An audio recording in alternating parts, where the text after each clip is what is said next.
Hello, my dear students. MTP 203, Unit 3, Ruching. Moving further, we will now learn some more methods of creating tie and dye patterns on a fabric. In this, which is the third unit, we will now learn ruching techniques. As the name suggests, it is a tuck method using wooden base with half-inch square, which is in cross section. Objectives. After going through this unit, you will be able to understand ruching, practice the various methods of ruching. Introduction. Ruching is a means of obtaining patterns by gathering fabric compactly on round pieces of wood or any other suitable objects. Binding is added to give stability to the gathers and to help form a richly textured resist stripe. The kind of base used plays an important part in influencing this texture and determines the width of the stripe. The cross section of the base, whether circular, triangular, or rectangular, affects the pattern. Pieces of wood are ideal for this purpose, as the cloth slides along the smooth surface easily. Wood also is cheap, obtainable in all shapes and sizes, and can be used over and over again. Band of texture. Tuck method. Select a piece of wood 1/2 inch by 1/2 inch or 1 inch by 1 inch in section and about 6 inches long. A length of broom handle, pencil or ruler, etc. can also be used. A tuck must now be made in the cloth to act as a string case to enclose the base. It must be slightly bigger than the perimeter of the cross section of the base A, B, C, D. To ascertain its measurement, wrap the cloth or a piece of string round the selected base, half the amount taken to enclose the base, and add 1/8 inch. This gives the width of the tuck or string case. Rule a line on the cloth to represent the center of the strip. Crease and fold over double. Rule another line in the same distance from the folded edge as the width of the tuck EF. Sew a row of tucking stitches on double cloth along this line, knotting the thread at the beginning and end.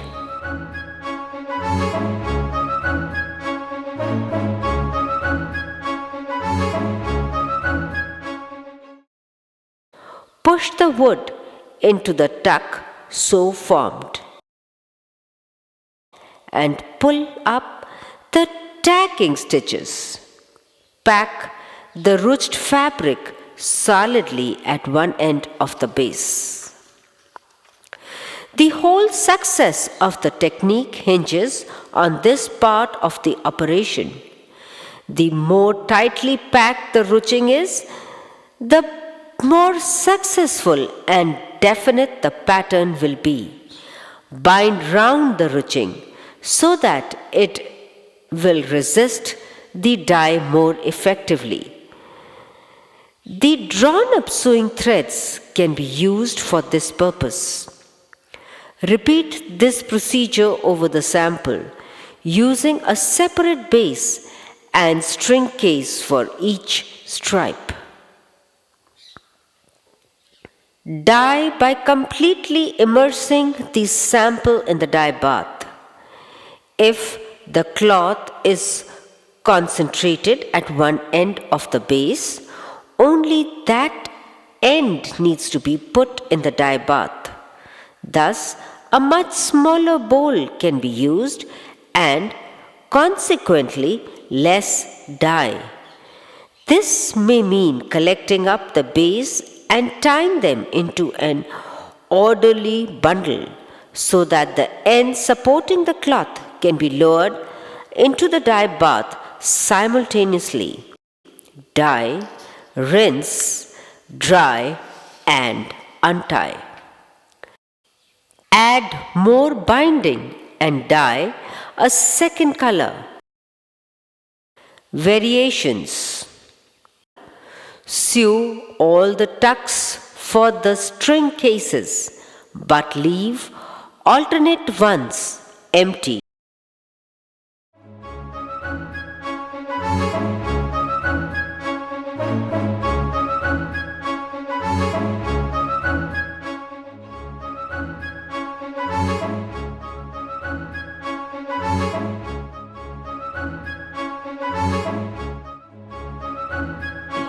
Dye, rinse and dry. Insert the remaining bases before dyeing a second color. And tighten thread. Add binding after the first color has been dyed. Then dye in a second color.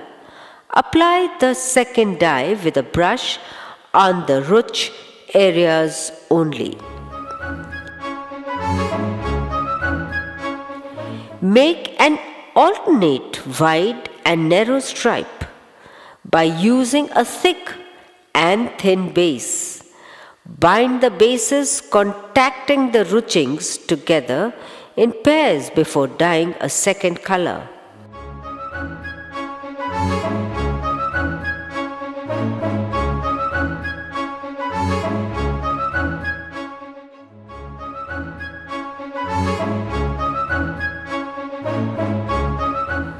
Outline the top edge of the tuck with a row of tacking stitches, making another minute tuck which can be oversewn, and put extra rows of stitches at the lower end.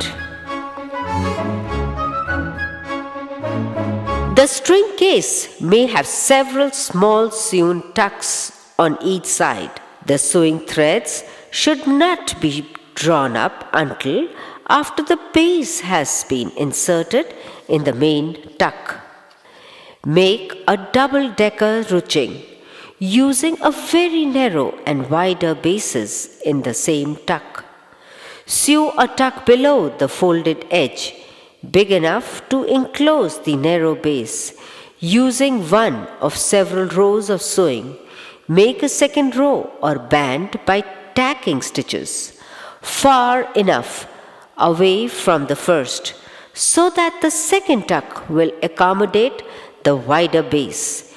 Insert both bases, pull up the threads, bind the dye. The top ruching can be dyed a different color from the lower one. Self-check questions. This is the first of your questions. What is ruching? Please discuss amongst yourselves and answer this question. Question number 2. How are variations produced in ruching? If you people have answered these 2 questions, let us continue. Making a string case on double cloth. It is possible to make a string case by sewing together 2 separate pieces of cloth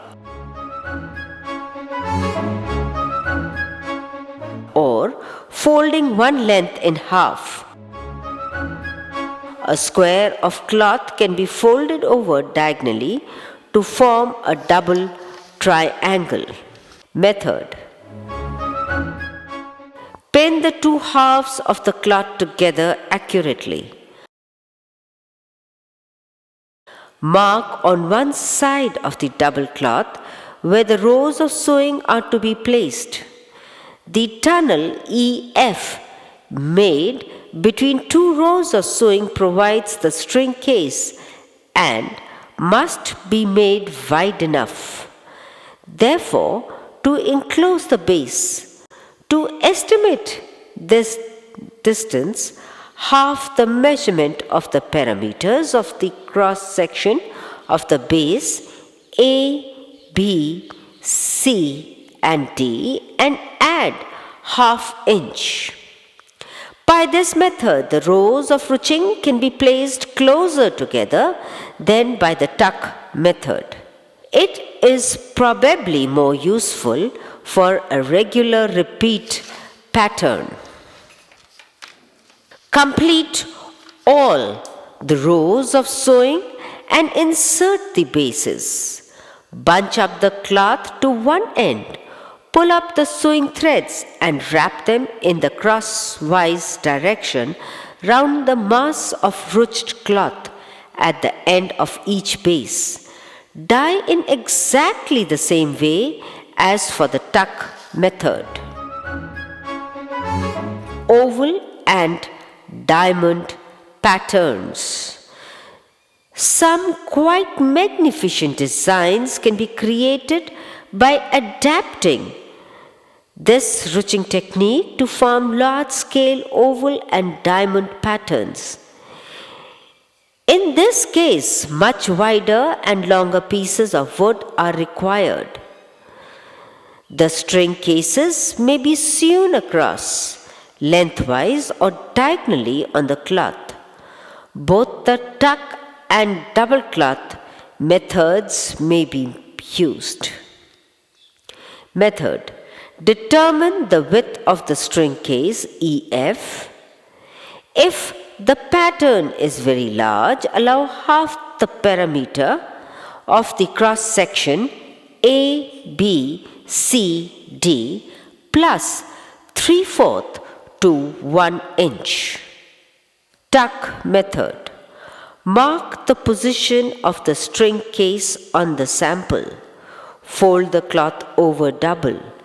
Draw half of the inner oval or diamond shape E so that the central line coincides with folded edge of the cloth. Still further below, draw the outer edge of the half oval or diamond outline. This second line follows the direction of the first, but at a distance away from it equal to the width of the string case EF. If there are several ovals or diamonds, cut templates. On the double cloth, sew along both sets of pencil lines with double thread, making a firm knot at each end. Very carefully push the base into the curved or V-shaped string case, now formed, and draw up the sewing threads. Gradually ease the cloth to one end of the base until there is a firm mass of bunched up ruching. The center of the oval or diamond will now be projecting up above the ruching of the base. In a fan-like shape, this can be left bound or drawn up with oversewing before or after the first dyeing. Add binding to the ruching. Dye, rinse, dry, and untie. The ruching can be repeated at intervals along the sample. A separate base is needed for each string case, but one string case can include several ovals or diamonds.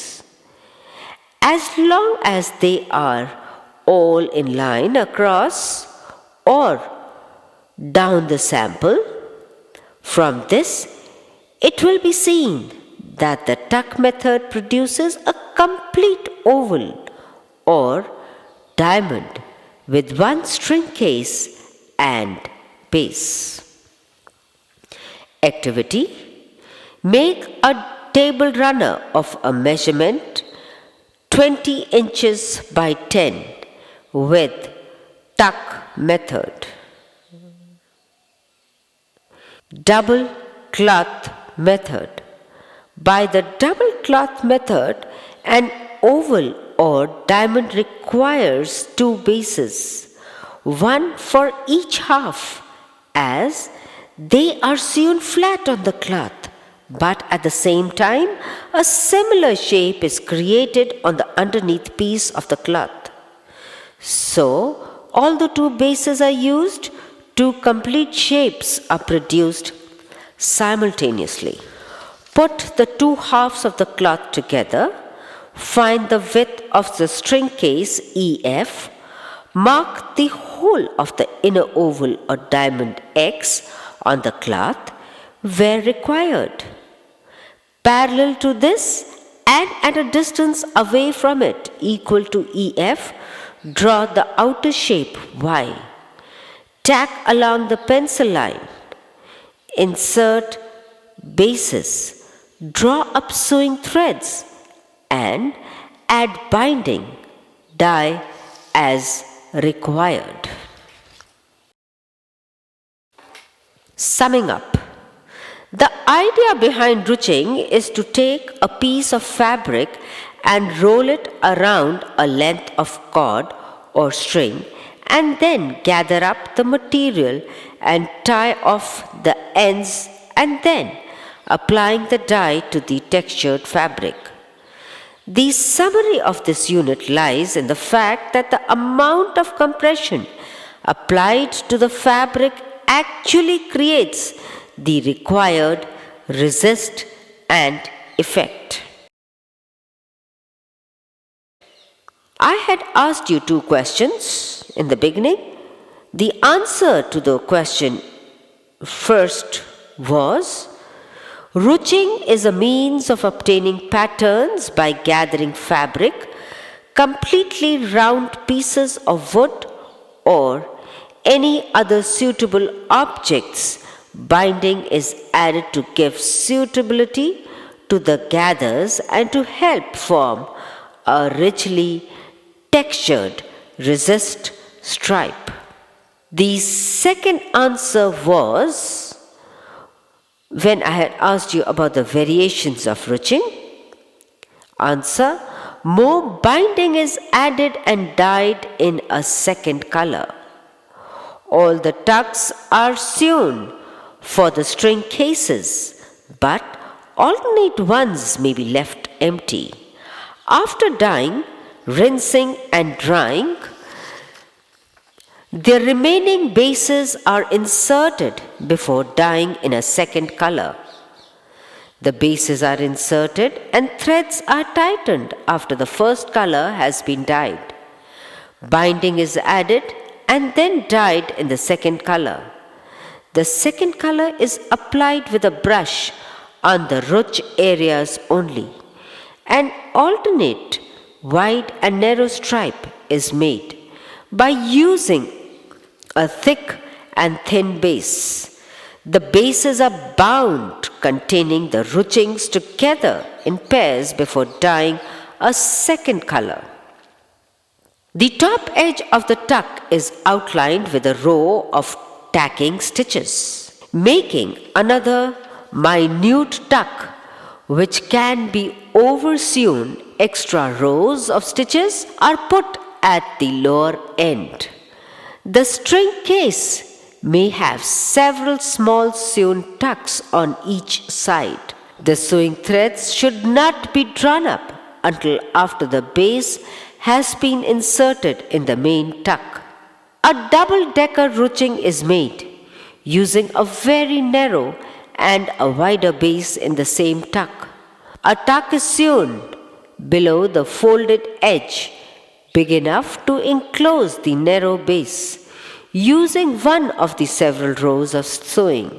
A second row or band of tacking stitches is made, far enough away from the first, so that the second tuck will accommodate the wider base. Both the bases are inserted, threads are pulled up, bound and dyed. The top ruching can be dyed in a different color from the lower one.